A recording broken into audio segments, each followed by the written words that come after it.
Hello hi ಎಲ್ರಿಗೂ ನಮಸ್ಕಾರ. ನನ್ನ ಇವತ್ತಿನ ಒಂದು ಬ್ಲಾಗ್ಗೆ ವೆಲ್ಕಮ್ ಬ್ಯಾಕ್ ಅಂತ ಹೇಳ್ತಾ ಒಂದು ಪುಟ್ಟದಾದಂತಹ ವ್ಲಾಗ್ನ ನಾನು ಶೂಟ್ ಮಾಡ್ಕೊಂಡಿದ್ದೀನಿ. ಕೆಲಸಕ್ಕೆ ಹೋಗೋಕ್ಕಿಂತ ಮುಂಚೆ ಹೇಗೆಲ್ಲ ವರ್ಕಿಂಗ್ ವುಮೆನ್ಸ್ ಎಷ್ಟು ಆ್ಯಕ್ಟಿವ್ ಆಗಿ ಇರ್ತಾರೆ ಅಂತ. ಸೊ ಒಂದು ಪುಟಾಣಿ ಗ್ಲಿಮ್ಸ್ ಅಂತಲೇ ಅನ್ಬೋದು. ಪಾರ್ಟ್ 1 ಎಡಿಷನ್ ಪಾರ್ಟ್ 1 ಅಂತಲೇ ಅನ್ಬೋದು. ಯಾಕೆ ಅಂತ ಅಂದರೆ ಇಷ್ಟಕ್ಕೆ ಸೀಮಿತವಾಗಿರಲ್ಲ ನಮ್ಮ ಕೆಲಸ. ಸೊ ಎಂಡ್ವರೆಗೂ ನೋಡಿ, ಇದು ಒಂದು just part of the body ಅಂತಾರಲ್ಲ, ಸೊ ಆ ರೀತಿಯಾಗಿ ನನ್ನ ಕೆಲಸದಲ್ಲಿ ಒಂದು ಭಾಗ ಅಷ್ಟೇ. ಸೊ ಐ ಹೋಪ್ ನಿಮ್ಮೆಲ್ಲರಿಗೂ ಕೂಡ ಈ ಒಂದು ವಿಡಿಯೋ ಇಷ್ಟ ಆಗುತ್ತೆ ಅಂತ ಅನ್ಕೋತೀನಿ. ಇಷ್ಟ ಆದರೆ ಒಂದು ಲೈಕ್ ಮಾಡ್ತಾ, ಶೇರ್ ಮಾಡ್ತಾ, ಕಮೆಂಟ್ ಮಾಡ್ತಾ ನಿಮ್ಮ ಅಭಿಪ್ರಾಯಗಳನ್ನ ತಿಳಿಸೋದನ್ನ ಮರಿಬೇಡಿ. ಸೊ ಓಕೆ, ಬನ್ನಿ ನೋಡೋಣ. ಹೆಣ್ಮಕ್ಳು ಯಾವಾಗಪ್ಪ ನೆಮ್ಮದಿಯಾಗಿ ಕೂತ್ಕೊತಾರೆ ಅಂತ ಕೇಳೋ ಹಾಗಿದ್ರೆ ಯಾವತ್ತೂ ಇಲ್ಲ ರೀ. ಯಾವತ್ತೂ ಅವ್ರು ನೆಮ್ಮದಿ ಅಂತ ಕೂರೋದೇ ಇಲ್ಲ.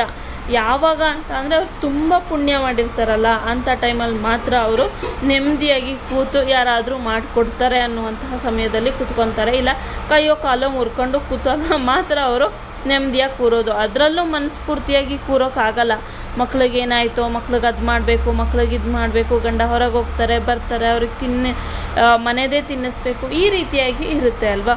ಸೊ ಇವಾಗ ಹೆಣ್ಮಕ್ಳು ನೆಮ್ಮದಿ ಅನ್ನೋದು ಕಮ್ಮಿನೇ. ಸೊ ಅದಾದಮೇಲೆ ಎಲ್ಲ ಅಡುಗೆಗೆಲ್ಲ ರೆಡಿ ಮಾಡ್ಕೋತಾ ಇದ್ದೀನಿ. ಅಡುಗೆಗೆ ರೆಡಿ ಮಾಡ್ಕೊಳ್ಳೋಕ್ಕಿಂತ ಮುಂಚೆ ಸ್ವಲ್ಪ ಅಡುಗೆ ಮನೆ ಕೆಲಸಗಳು ಬಾಕಿ ಉಳಿಸಿ ಮಲಗಿದ್ದೆ ರಾತ್ರಿ.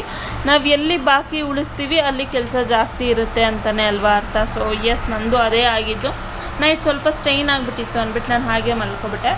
ಎಲ್ಲ ಹಾಗೆ ಇದೆ, ಬೇಜಾರು ಮಾಡ್ಕೋಬೇಡಿ. ನಿಮಗೆಲ್ಲ ಗೊತ್ತೇ ಇದೆ, ಅಲ್ಲೂ ಕೆಲಸ ಇಲ್ಲೂ ಕೆಲಸ, ಅದೆಲ್ಲ ಹೆಕ್ಟಿಕ್ ಅಂತ ಅನ್ನಿಸ್ಬಿಡುತ್ತೆ. ಯಾವುದೇ ಒಂದು ಸಂಡೇ ಬಂತು ಅಂತ ಅಂದರೆ ನಾನು ರೆಸ್ಟ್ ತೊಗೊಳಕ್ಕೆ ಹೋಗಲ್ಲ. ಅದೇ ಟೈಮಲ್ಲಿ ಕೆಲಸ ಮಾಡಿಕೊಂಡು ಯಾವ್ದು ಬ್ಯಾಲೆನ್ಸ್ ವರ್ಕ್ ಇರುತ್ತಲ್ಲ, ಸೊ ಅದನ್ನೆಲ್ಲ ಮುಗಿಸ್ಕೊಬಿಡ್ತೀನಿ ಸಂಡೇಸು.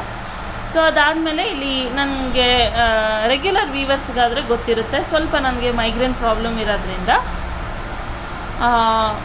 ಬ್ಲ್ಯಾಕ್ ಜೀರಾ ಮತ್ತು ವಾಟರ್ನ ಕುದಿಸಿ ನಾನು ಕುಡಿತಾ ಇದ್ದೀನಿ.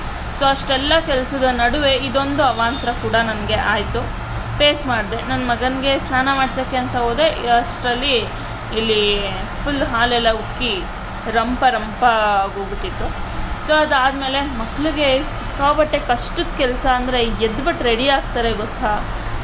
ಅದೇ ಒಂದು ಅವ್ರಿಗೂ ತುಂಬ ಕಷ್ಟವಾದ ಕೆಲಸ, ನಮಗೂ ತುಂಬ ಕಷ್ಟವಾದ ಕೆಲಸ. ಮಕ್ಕಳನ್ನ ಎಷ್ಟು ಹಿಂಸೆ ಮಾಡಿ ಮಲಗಿಸ್ತೀವಿ, ಅದೇ ಏಳಿಸ್ಬೇಕಾದ್ರೆ ನಾವು ಹಿಂಸೆ ಮಾಡಲ್ಲ. ನಾನು ಪರ್ಸ್ನಲಿ ನಾನಂತೂ ಹಿಂಸೆ ಮಾಡಲ್ಲ, ಬಟ್ ಸ್ಕೂಲ್ ಅಂತ ಬಂದಾಗ ಖಂಡಿತವಾಗೂ ಮಾಡ್ತೀನಿ. ಮಿಕ್ಕಿರೋ ಟೈಮಲ್ಲಿ ಏನು ಮಾಡೋಕ್ಕೋಗಲ್ಲ. ಸೊ ಎಲ್ಲ ರೆಡಿ ಮಾಡಿ ಮಗುಗೆ ಹಾಲೆಲ್ಲ ಕೊಟ್ಟು ಅವನಿಗೆ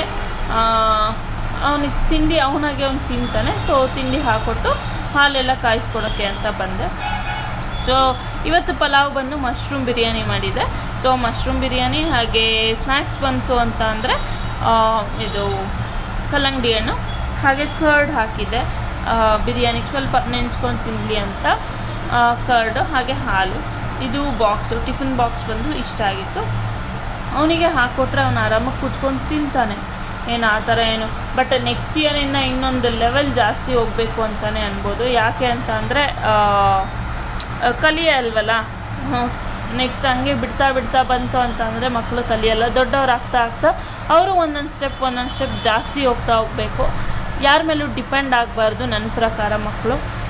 ಸೊ ಅದಕ್ಕೋಸ್ಕರ ಅವನು ನೆಕ್ಸ್ಟ್ ಇಯರಿಂದ ಅವನ ಹತ್ರನೇ ಎಲ್ಲ ರೆಡಿ ಮಾಡಿಸ್ಬೇಕು ಅಂತ ಅಂದ್ಕೊಂಡಿದ್ದೀನಿ. ಏನೇನಾಗುತ್ತೋ ಗೊತ್ತಿಲ್ಲ. ಸೊ ಫೈನಲಿ ಅವನು ಹೊರಟ, ನನ್ನ ಕೆಲಸಗಳು ಮುಗೀತು. ಸೊ ಇವತ್ತಿನ ಒಂದು ಪುಟ್ಟ ವ್ಲಾಗ್ ಇದೆ.